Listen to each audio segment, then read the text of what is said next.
টাকা। আমরা যে কোথায় যাচ্ছি পূজা বল।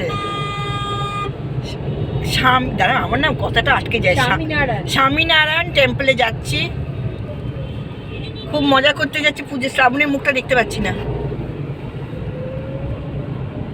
এখানে শ্রাবণী, আমি, পূজা তিনজনে মিলে হঠাৎ করে আমরা ঠিক করলাম স্বামীনারায়ণ টেম্পল। দেখছো তো আটকে যাচ্ছে কথাটা। টেম্পলে বেড়াতে যাব, চলো লেটস গো। আমাদের বাড়ি থেকে এখানে আসতে প্রায় 2 ঘন্টা লাগলো। আর তাছাড়া আমরা মাঝখানে একটুখানি হল্ট করেছিলাম পূজার বাড়ি, বাপের বাড়িতে কিছুক্ষণের জন্য আমরা সময় কাটিয়েছিলাম। তারপর এখানে আসলাম, কারণ এখানে 3:30-র আগে মন্দির খোলে না। এখানে হচ্ছে পার্কিং, গাড়ি পার্কিং করার জায়গা। 2 হুইলার 20 টাকা, অটো টোটো 25 টাকা, আর 4 হুইলার 50 টাকা, আর বাসগুলো 250 টাকা পার্কিং চার্জ নেয়। স্বামীনারায়ণ মন্দির সম্বন্ধে আমি কিছু কথা বলতে চাই। এই মন্দিরটি হলো গুজরাটের স্বামীনারায়ণ সম্প্রদায়ের স্বামীনারায়ণ সংস্থার একটি হিন্দু মন্দির। 2014 খ্রিস্টাব্দে আনুষ্ঠানিক পূজা অর্চনার মধ্য দিয়ে সর্বসাধারণের জন্য উন্মুক্ত করা হয় এই মন্দিরটি। 1781 খ্রিস্টাব্দে তার জন্ম এবং 1830 খ্রিস্টাব্দে তিনি দেহ রাখেন। কথিত আছে যে ভগবান স্বামীনারায়ণ একসময় নীলকান্ত বন্যী রূপে বঙ্গোপসাগরে সাগরদ্বীপে হিন্দুদের তীর্থভূমি কপিল মুনির আশ্রম দর্শনের জন্য এই স্থান অতিক্রম করে যান। কলকাতা মহানগরে প্রতিষ্ঠিত মন্দিরটি প্রমুখ স্বামী মহারাজ পরিকল্পিত এবং সংস্থা কর্তৃক প্রতিষ্ঠিত। এটি বিশ্বের 5 মহাদেশের বিভিন্ন স্থানে প্রতিষ্ঠিত শিখরবদ্ধ 44টি মন্দিরের অন্যতম। মন্দিরে পা দেবার সঙ্গে সঙ্গেই কিন্তু আমাদের মোবাইল অফ করে দিতে হচ্ছে। যদি কেউ দেখতে পায় মোবাইলে কেউ ছবি তুলছে মন্দিরের ওপরে, তাহলে কিন্তু 500 টাকা ফাইন।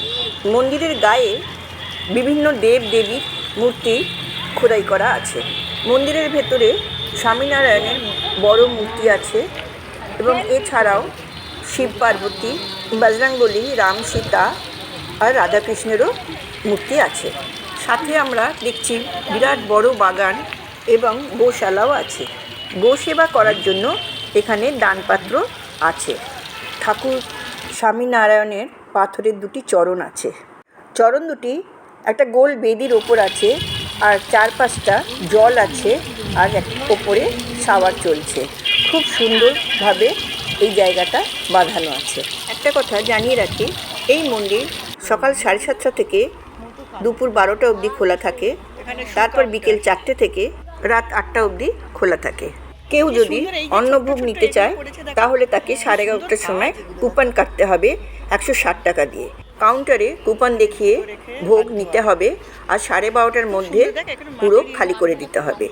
তারপর আবার বিকেল 4টে থেকে ভক্তরা ঢুকতে পারবে মন্দিরের ভেতর।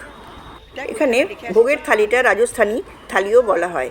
এখানে ভোগের থালির মধ্যে 4টে লুচি, শসা, গাজর, ডাল তড়কা, আর আলু দিয়ে মটরশুঁটি দিয়ে একটা সবজি, একটা মিষ্টি, আর একটা লস্যি বা ছাঁচও বলা যায়, তাকে সেরকম একটা গ্লাস থাকে। বিকেলবেলায় যারা যায় এখানে তখন প্লেন ধোসা, মশলা ধোসা, ঢোকলা,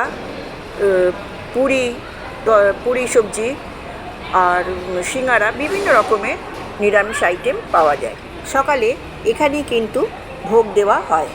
ওই দিকে কুপন কাটার জায়গা আছে, আর এখানে কুপনটা দেখাতে হবে, আর এখান থেকেই ভোগটা দেওয়া হবে। আর বিকেলেতে এখানে বিভিন্ন রকম নিরামিষ খাবার পাওয়া যায়, যেমন ধোসা, সিঙ্গারা, ঢোকলা, পনির রোল, পিৎজা, পুরি সবজি, বিভিন্ন রকম খাবার এখানে পাওয়া যায়। আর একটা কথা, সেটা হলো এখানে দাম কিন্তু খুব রিজনেবল। আর এখানে চানাচুর বিভিন্ন রকম খাবার পাওয়া যায়, ক্রিম রোল। আমি ওখান থেকে কিছু কিনে আনলাম, চানাচুর, ড্রাই সিঙ্গারা, ড্রাই কচুরি, চিপস, এইসব কিনে এনেছিলাম। এখানে একটা স্টোর আছে, অর্থাৎ বিভিন্ন রকম জিনিস বিক্রি হয়, এমনকি সুশিক্ষার বইও বিক্রি হয়। এছাড়া সাবান, ধূপ, মুখশুদ্ধি, বাম, ছোটো এলাচ গুঁড়ো, দারচিনি গুঁড়ো, বিভিন্ন রকম সস সবই বিক্রি হচ্ছিল। আর একটা কথা যেটা বলতে হবে, যে যারা দূর দূরান্ত থেকে আসবেন, এখানে গেস্ট হাউস আছে, এখানে ভাড়া দিয়ে থাকার ব্যবস্থাও আছে, এবং খুব পরিষ্কার পরিচ্ছন্ন জায়গাটা। যদিও আমার ভিডিওটা খুবই ছোট হয়েছে, কারণ মন্দিরের ভেতরে ফটো তুলতে দিচ্ছে না। ওখানকার কিছু কিছু সিকিউরিটি গার্ড বলছে যে মোবাইলে আপনি ফোন করে কথা বলতে পারেন, কিন্তু ক্যামেরা অন করতে পারবেন না। আবার কিছু কিছু সিকিউরিটি গার্ড আমাদের মোবাইল বার করতেই দিচ্ছে না, সেই জন্য আমরা মোবাইল বার করিনি, যার জন্য আমার ভিডিওটা ছোট হয়েছে। কিছু জরুরি বার্তা দেওয়ার জন্য আমি কিছু স্টিল পিকচার ব্যবহার করেছি। এই ভিডিওটা কেমন লাগলো জানাবেন।